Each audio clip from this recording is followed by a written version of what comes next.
and welcome to this interview, which is part of the Building Garden Communities Conference programme. The conference is taking place on the 25th of March, and in advance of that, we are delighted to be joined by Julia Barrett, who's the Chief Sustainability Officer for Wilmot Dixon, to tell us a bit about her thoughts on the topics that are going to be discussed as a bit of a sneak preview into the event. Wilmot Dixon is a privately owned contracting and interior fit-out company, working across England and Wales, and they're one of our main supporters for the event. So it's very exciting to have Julia with us. So Julia, coming to you, we have a few questions to talk through. I guess to start with, it'd be really interesting to understand your views on how new garden community developments can be planned and built as sustainable places, obviously a big focus for your role, and how important is this focus in planning these new places? Thanks very much. Yeah, great to be here. Yeah, really, really important, I think, that and a massive opportunity for garden community developments to be built as sustainable places. And I think, you know, the how is really to build with sustainability and community at its heart, you know, focusing on health and well-being. And gosh, you know, if we've learned nothing else over the last 12 months, we've really started to see the importance of green space on health and well-being, whether that's trees, parks, gardens, or even allotments. And, you know, coupled with that, we've long seen that the benefit of water as well, whether that's in terms of people attracted to it and a great environment, or actually in terms of its environmental benefits in terms of holding up water and suds and so forth.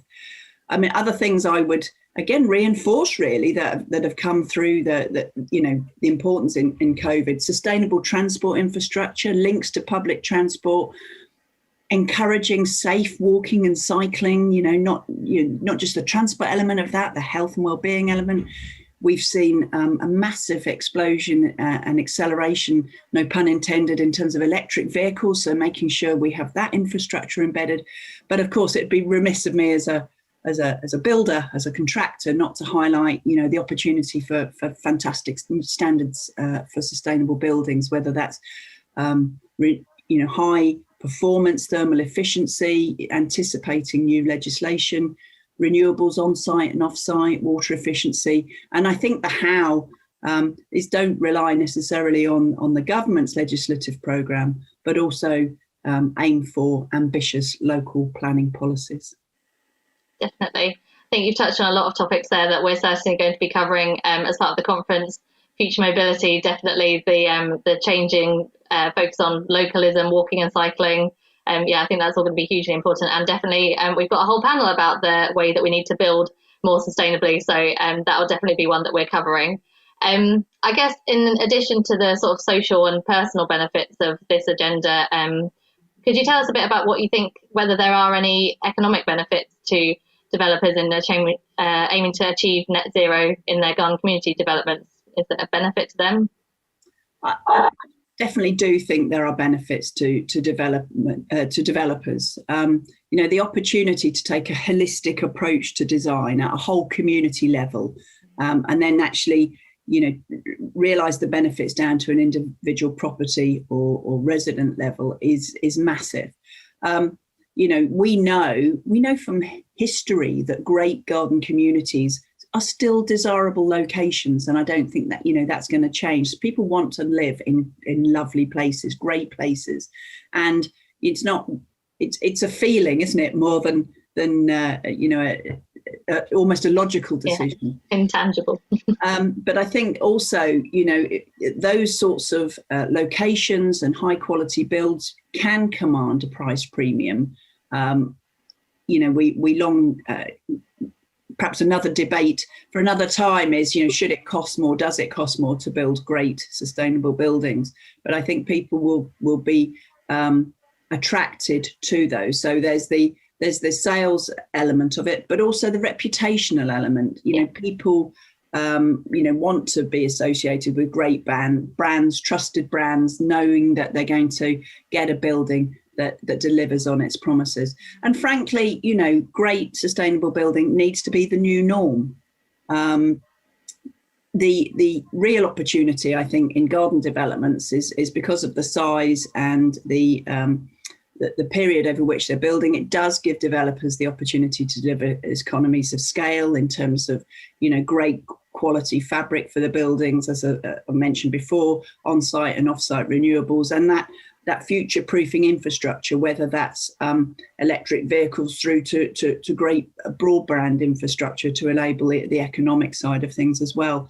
And, the other big win is we need to future-proof the buildings now. We know the climate's going to continue to change and negate the need for costly retrofitting going forward. So I think massive, massive opportunities and benefits can be realised, yeah. I think that was so many reasons. It's a very compelling case. It's almost hard to see why you wouldn't, which is like hopefully the sort of the way that everyone's thinking now, that there's obviously the immediate benefits of people want to live in places that are well designed and beautiful and sustainable, but also they won't exist in the future if you don't do that. So that's right. Yeah, very important point. And I guess that ties into Wilmot Dixon's angle on the topic. Obviously, sustainability is really important to your business. How do you seek to support your clients in achieving net zero? And can you tell us a bit more about why it's so important to Wilmot Dixon specifically?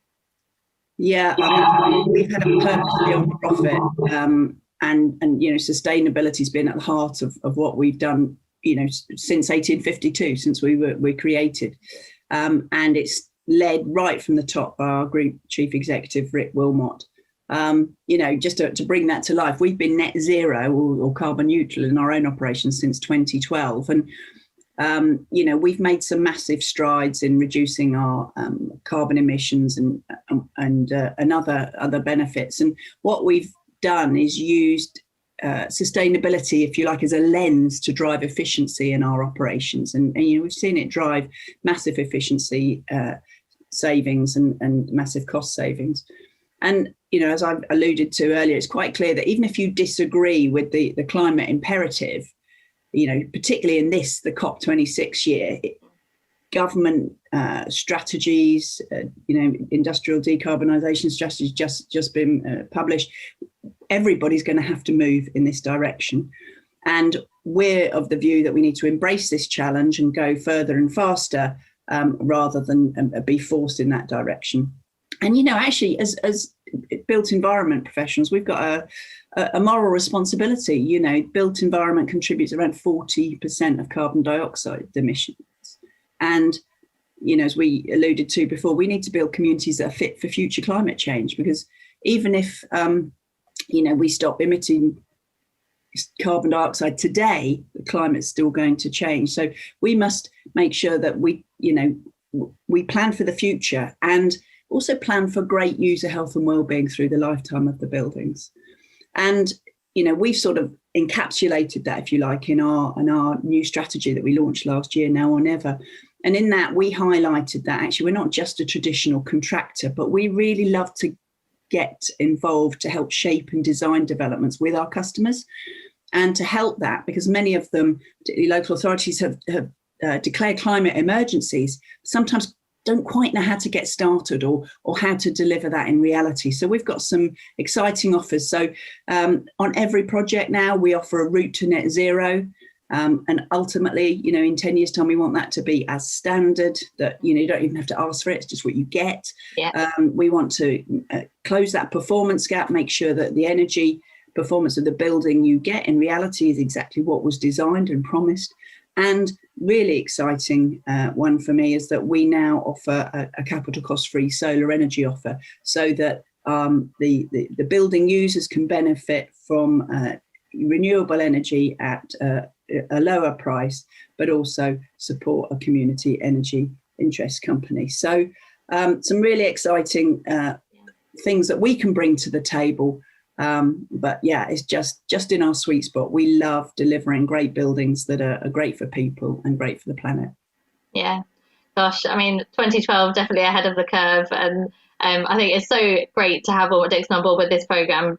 All the lessons that you can, lessons learned that you can share, and and the passion and the insight. I think it's a very exciting time to be talking about this topic. Like you said, it's going to be top of the agenda for government policies. It's where the funding is going to be coming from, and some great initiatives that hopefully we'll be hearing more about as part of the conference program. And we'll definitely be sharing the Now or Never video. If anyone hasn't watched that, that's watching this, definitely go and have a look, because it's very inspirational, and yeah, definitely something that's setting Wilmot Dixon apart. So yeah, so great to have you on board with the programme. Really excited to hear more from colleagues at the event, and thank you so much for joining us, for sharing a bit of an insight into some of Wilmot Dixon's thought leading role in this space. Thank you for involving us. We're really excited to be part of it.